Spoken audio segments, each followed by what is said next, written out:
Steel City. Is everybody ready to go? It's proclaimed the greatest radio show. Welcome, fans, to another episode of The Spread. I'm your host, Jim Sella, in studio with co-host Jay Dash. We're bringing our Corked segment at you this week. We're going to talk about some NL Cy Young candidates. We're going to focus on Zack Greinke and Jake Arrieta. Last week we did the AL Cy Young, so if you want to go check that out. If you disagree or agree with anything we're about to say, hit us up on Twitter at bet_thespread or hit me up on Twitter at betjimthewin to bitch at us. We don't mind. Yeah, speaking of last week's segment, the AL Cy Young update, we were talking about David Price and Dallas Keuchel, and we all sort of agreed David Price would be the guy to get it. But since then, they each made one start. David Price went 5 innings pitched, allowed 4 earned runs in his last start. His ERA went up to 2.45. Dallas Keuchel, 7 innings pitched against Texas, 1 earned run, 2 hits, 10 strikeouts. And his ERA went down to 2.47. So Dallas Keuchel's making it a little bit more of a battle at this point, but I'm still saying David Price. They each get maybe one more start before the end of the year? Yeah, possibly one more start each. Now, let's move on to the NL here. And let's start with Zack Greinke. Now, Greinke won the AL Cy Young with Kansas City back in 2009, and he's played for a couple teams since then. And played with the Dodgers for the past couple years, obviously. And he led the Dodgers to their third straight division title. They're sitting at 88-69 right now. And he did so by going 18-3, a 1.68 ERA, an 0.85 whip, man. In 214.2 innings pitched, an 0.85 whip. That is ridiculous. Look, he did it like this, 144 hits. In just 39 walks compared to 192 strikeouts and 31 starts. He also allowed just 13 home runs. Now look, his ERA hasn't been higher than 1.97 at any point this season. He's also 13-1 in his last 14 decisions. He's went 6 or more innings in all 31 starts this season, 7 or more innings in 20 of those starts. He's had more hits allowed than innings pitched in just 2 starts this season. He's allowed 3 earned runs or less in 29 of the 31 starts. And one of those 2 games where he did allow more than 3 earned runs, it was at Colorado. So you can give him a pass on that one actually as well. I think the other one was actually in Philadelphia. So I'm not giving him a pass on that by any means. But 2 earned runs or less in 25 of those starts. 0 earned runs in 12 starts this season.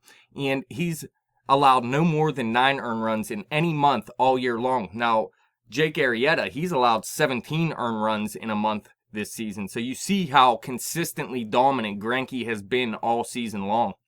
Dude's been dominant since he stepped onto the mound. Please believe. I had him in fantasy for a long time. I ended up dilling him as soon as Mookie Betts got called up. Someone else picked up Mookie Betts. I didn't get a chance to, and I gave up Greinke for him straight up immediately because I thought Mookie was going to be a beast, and he is. But Greinke's still a beast. I wish I had him in my rotation this year, and I probably would have went a little further in the playoffs. But look, 3 walks or less in all 31 starts this season. His best start, it was against Philadelphia on July 9th. 8 innings pitched, 1 hit, no earned runs, no walks, and 8 Ks in just 94 pitches. And that was his last start before the All-Star break. And we know he pitched in the All-Star game as well. And then he followed that up by going 8 innings pitched, 3 hits, no earned runs, 1 walk, and 11 Ks, which was a season high in his first start out of the break at Washington. So he was pitching very well around the All-Star break. So you pitch this dude on like 3 days rest and he's still beast. Not literally, I know that, but... Well, they may pitch him on 3 days rest here in the playoffs, I tell you that. Yeah.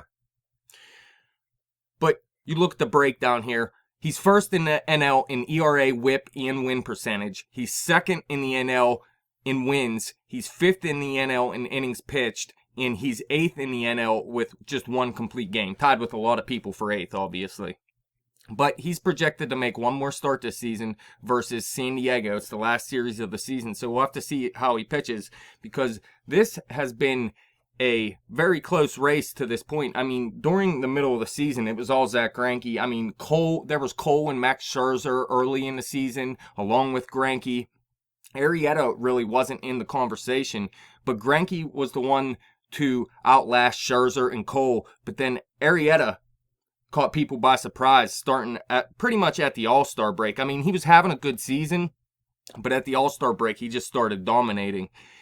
He's led the Cubs to the playoffs for the first time in a while. Now, they're sitting in third place, but they do have a 92-65 record, a better record than the Dodgers, actually. And they did lock up a wild card spot. They're still 3 games behind the Pirates for the first wild card, so there's an outside possibility they could jump up to second place and play that wild card game at home. And he's led them by going 21-6, a 1.82 ERA, an 0.88 WHIP, and 223 innings pitched. Allowed just 148 hits, 48 walks compared to 229 Ks, and just 10 home runs in those 32 starts he made. So while the numbers look good, I mean, it didn't look as good at the All-Star break. In fact, going into the break, he had a 2.66 ERA, which is still an excellent season and number 1 pitcher type numbers. But like I said, he has a 1.82 ERA right now. So he dropped his ERA 84 points since the All-Star break. He's 15-1 in his last 16 decisions. And the team has won each of his last 12 games that he started. Look at this, man. This is crazy. This might be the best stretch ever by a starting pitcher in MLB history. The last 11 starts he made, 82 and a third innings pitched, 4 earned runs. Nice. That is just ridiculous. That's less than an earned run every 20 innings pitched. How many times did he play the Pirates? All 11? I think he pitched against them 2 times, actually. Brutal. He's allowed no earned runs in 8 of those starts. 8 of those 11 starts, 0 earned runs, including a no-hitter in Los Angeles against the Los Angeles Dodgers. He had 12 strikeouts compared to 1 walk in that game. Obviously, his best game of the season. He's allowed 0 earned runs in 11 of his 32 starts this season, 2 earned runs or less in 24 of those starts, and 18 of his last 19 starts. 2 earned runs or less in 18 of his last 19 starts. That's ridiculous. 3 earned runs or less in 28 of the 32 starts this season, and he's never really blown up. No more than 4 earned runs in any start. He did that 4 times. The thing for me between these two guys, you got Greinke, who has been consistent the whole entire year.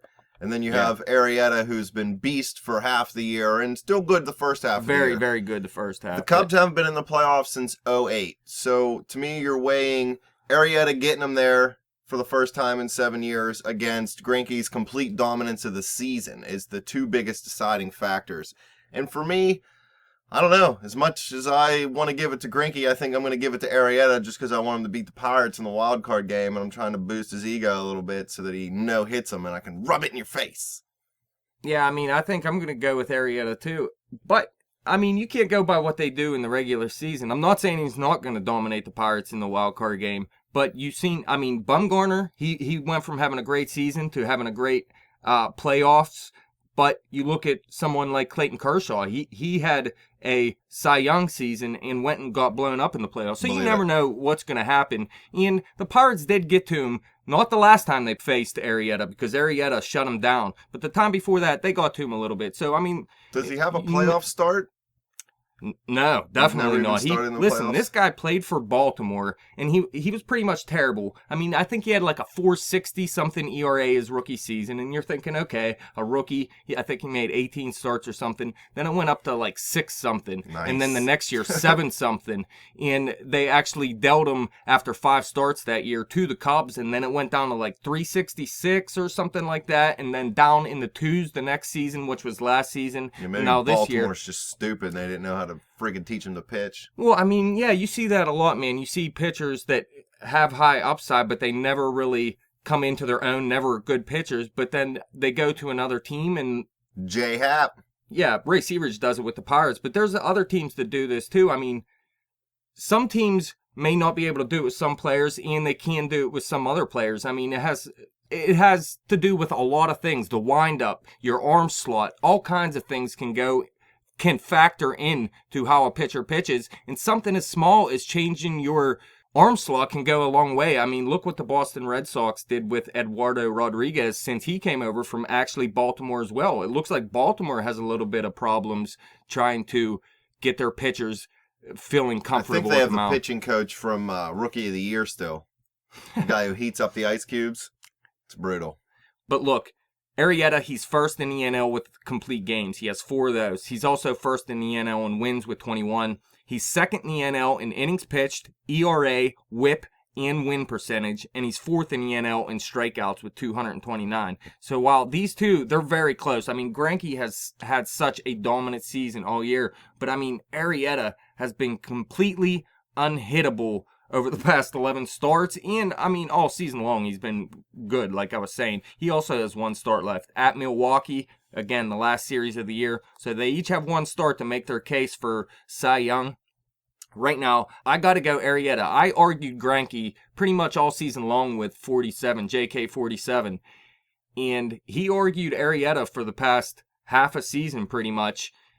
And I'm starting to go on his side. I think it's Arrieta too. Gotta give it to him. Dude's freaking what did you say, 15-1 in his last 16 starts or something? Yeah. Or 16 decisions? 16 decisions, not 16 starts, yeah. Brutal. But that's it. I'm going Arrieta. I'm going David Price. David Arrieta. David Arrieta. Jake Price. Mash them together. Jake Mash. Well, that's all the baseball we got for you today, folks. Thanks for tuning in, fans. You can follow us on Twitter at bet_the_spread. Follow me on Twitter at betjimtowin. Check out the Facebook page at facebook.com/betthespread. Keep coming back to YouTube and clicking subscribe. Let's go, Arrieta. Sorry, Pirate fans.